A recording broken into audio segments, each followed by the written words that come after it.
Bismillahirrahmanirrahim.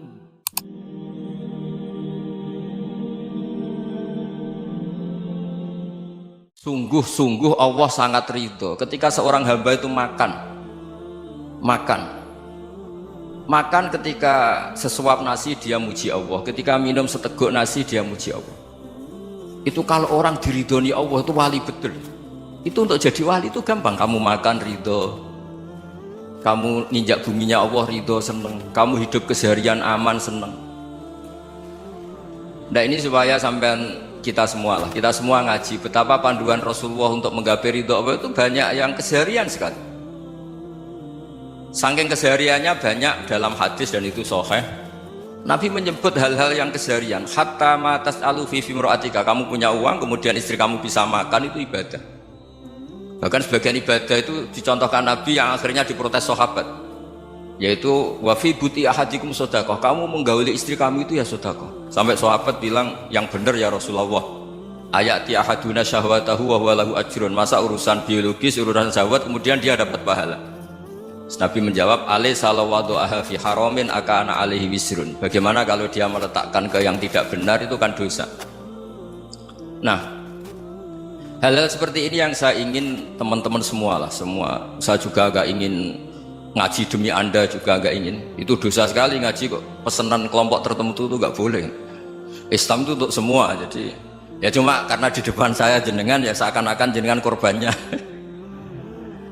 Itu ada ilmunya dalam usul fikih itu. Jadi orang itu harus ngaji usul fikih.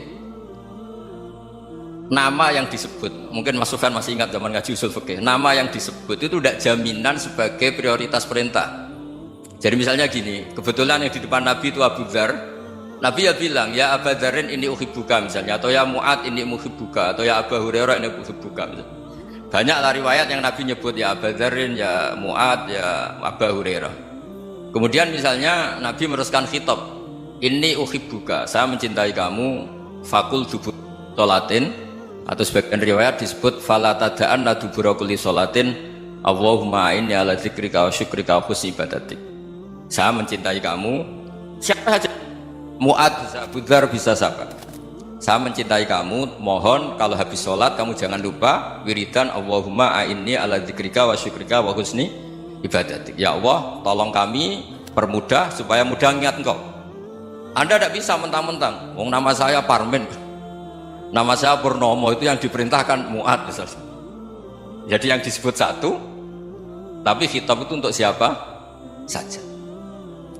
Saya teruskan. Jadi saya mohon semua kita melakukan kebaikan itu, kalau dalam kaidah fikih disebut al yakin la yuzalu bisyak. Banyak kebaikan yang kebenarannya itu 100%, tidak punya efek samping ke pihak lain, ke kelompok lain, ke komunitas lain. Itu tadi misalnya Anda makan dan itu murah sekali, hanya butuh satu piring, setiap punyaan kamu muji Allah, setiap minum kamu muji Allah. Itu redaksinya Rasulullah SAW disebut Allah sangat ridho ketika seorang hamba makan kemudian dia memuji Allah, atau minum kemudian dia muji Allah.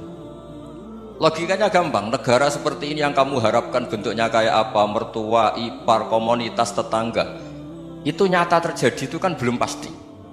Sementara yang mesti terjadi adalah kamu butuh makan, kalau tidak mati, butuh minum, kalau tidak mati, butuh bumi yang nyaman ditempati, kalau tidak kita juga mati. Sebab itu Allah kalau menyebut nikmatnya itu hal-hal yang keseharian. Alladzi at'amahum min ju'. Allah itu siapa? Allah itu yang menciptakan kamu bisa makan, tidak berlebihan. Allah itu yang menciptakan kondisi sosial itu ideal. Zaman Nabi itu ya ada orang munafik, orang-orang pilihan Allah itu juga diuji orang sekelilingnya yang macam-macam. Semua diuji sesuai konteks zaman dan waktu. Nah, tapi ada ibadah-ibadah yang selalu disarankan Nabi. Sampai Nabi itu pernah ditanya, ayul islami khairun ya Rasulullah, Islam terbaik itu gimana? Jawaban Nabi itu unik, it'amut to'am, Islam terbaik itu ya makan-makan, jangan santai-santai. Ketika Allah menyebut beberapa kebaikan, falak tahamal aqobah, wa ma adrokan apa?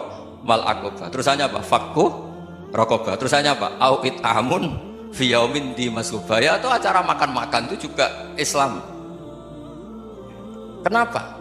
Ya bayangkan kalau tidak ada makanan, kita mati kan? Kondisi sosial tidak ideal tuh Anda masih gak apa-apa, tapi kalau Anda tidak makan, Anda tidak minum, kamu punya istri cerewet masih bisa hidup, punya mertua cerewet masih bisa hidup, tapi kalau tidak makan bisa mati. Berarti penting mana istri sama makan? Penting mana? Makan. Semoga istri Anda dengar, nanti kamu disuruh makan tapi pulang deh. Itu kalau dibahasakan makan masih memahami. Penting mana nasi satu piring dengan istri. Nggak ada nasi mati, nggak ada istri belum mati. Penting mana? Gak berani jawab kan? Ternyata Anda ada garang kan di depan istri. Jadi saya mohonlah, mungkin Mas Sufyan Sauri tadi yang bisa bantulah teman-teman tuh ngaji yang keseharian saja. Karena kita nyari ridha Allah itu berdasar firman Allah, dan firman Allah itu menyebut keseharian tuh riang gampang. Itu tadi misalnya wa min ayatihi manamukum billaili wan nahar. Termasuk ayat-ayat Allah itu kamu tidur. Maka dulu itu ada guyonan, ada tokoh Mu'tazilah, kelompok dalam Islam yang berpikir manusia itu bisa menentukan ikhtiarnya sendiri. Karena saya bisa duduk, ingin berdiri, berdiri. Karena kelompok ini nggak terima kalau semua kehendak Allah, nanti bagaimana kalau semua kehendak Allah kok ada hisab ya, ada sanksi. Lucunya itu dia akhirnya, ini cerita ya, mencintai seorang perempuan cantik sekali. Dan itu dia menjadi ahli sunnah itu oleh hal-hal yang sepele.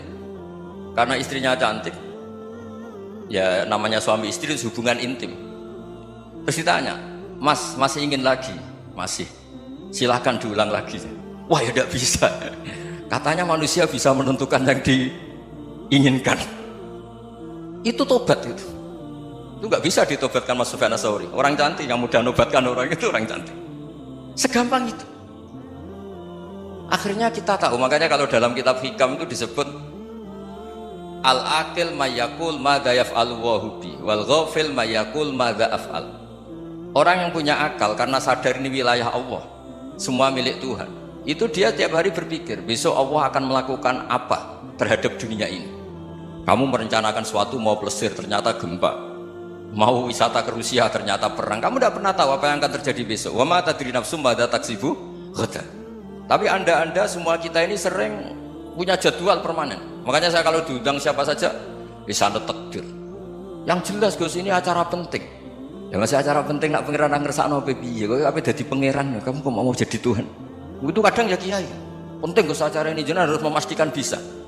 Loh kamu itu yang ngajarin tauhid sesuatu itu biadillah kok bilang-bilang apa pasti. Kalau saya terus tak tobatkan kamu kata saya itu.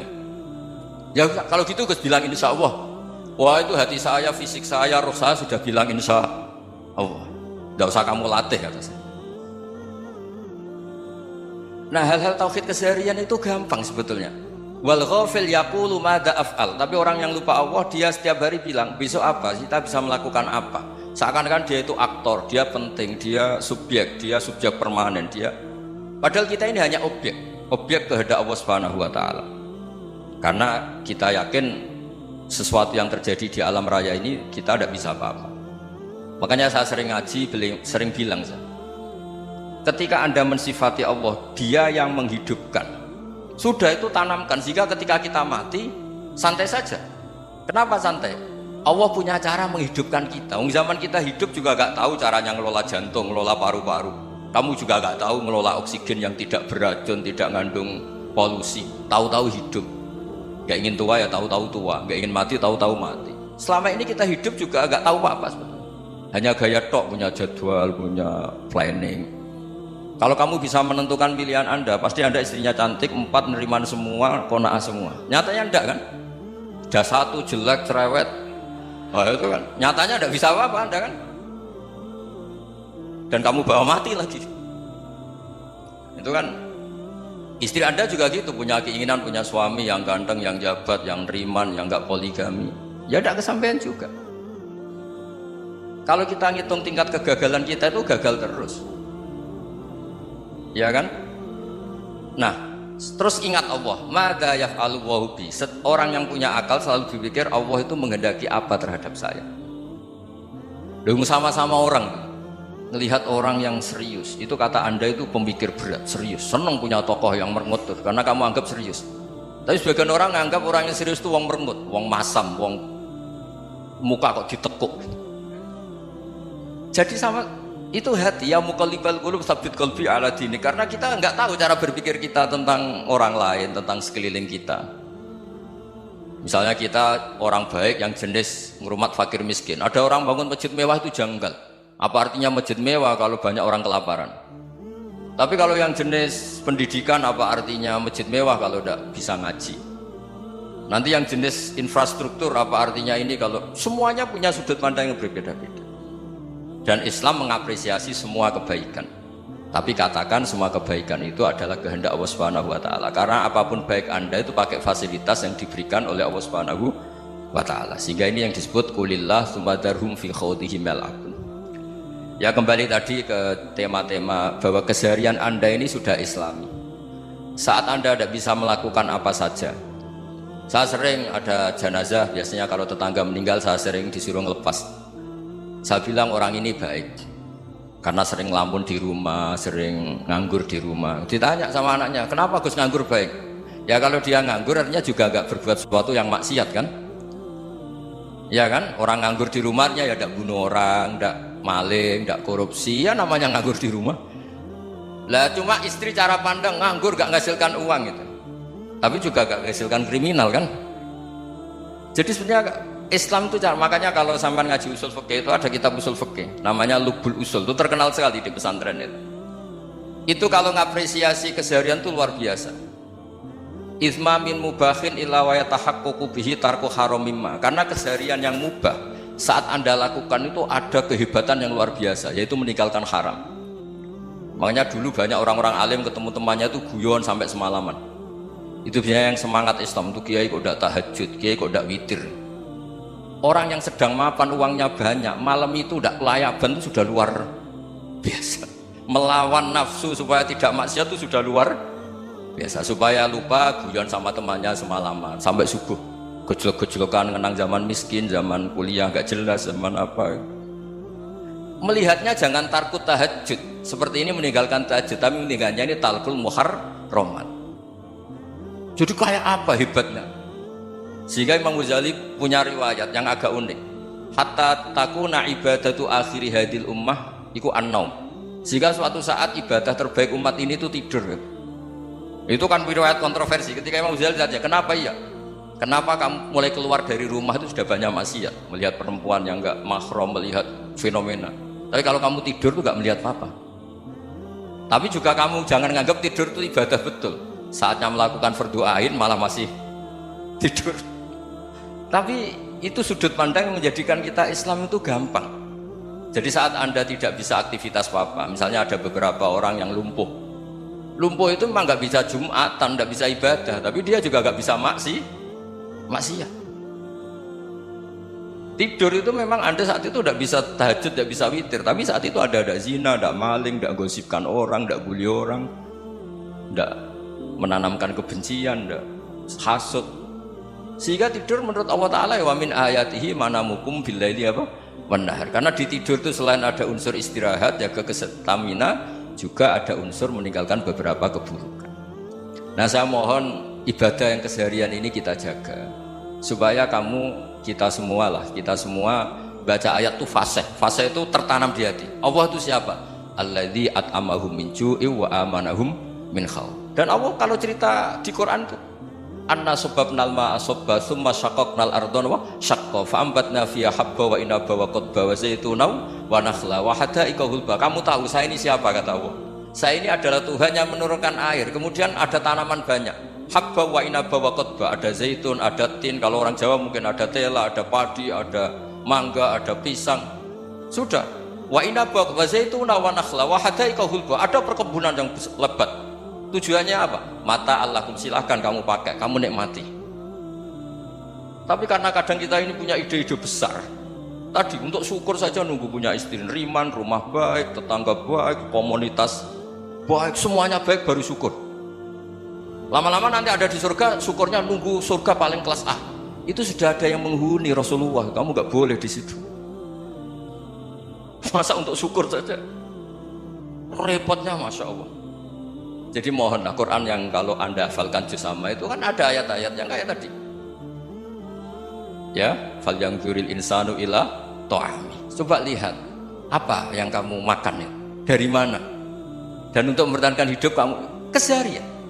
Jadi jangan kira ibadah itu harus membentuk komunitas yang versi anda. Ibadah itu harus yang hal yang mulu-mulu. Kesehariannya anda alami. Loh, ini saya tidak bikin-bikin. Saya ngaji bukan karena berdasar pesanan. Itu ayat yang saya baca kan betul ada ayatnya kan. Fal yang dzuril insanu ila ta'ami. Anna soba penal ma'a soba thumma syaqaqnal ardo syaqqa fa ambasna fiha habba wa inaba wa qadba wa zaitunaw wa nakhla wa hadaiqa ghulba. Terusannya apa? Mata'al lakum, silakan kamu nikmati. Mata itu silakan kamu nikmati. Ya kayak sampean dikasih hidangan ya makan. Ya sudah makan, habis makan ya minum, habis itu ngantuk ya tidur. Ya sudah normal-normal saja. Kayak apa indahnya Islam. Tapi Anda mencari Islam yang gimana lagi? Nah, itu yang diajarkan guru-guru kita, diajarkan sanad kita sampai Wali Songo, sampai Rasulullah SAW. Bahwa pada akhirnya ada jihad, ada perang. Itu dulu memang perang, bukan membunuh, beda.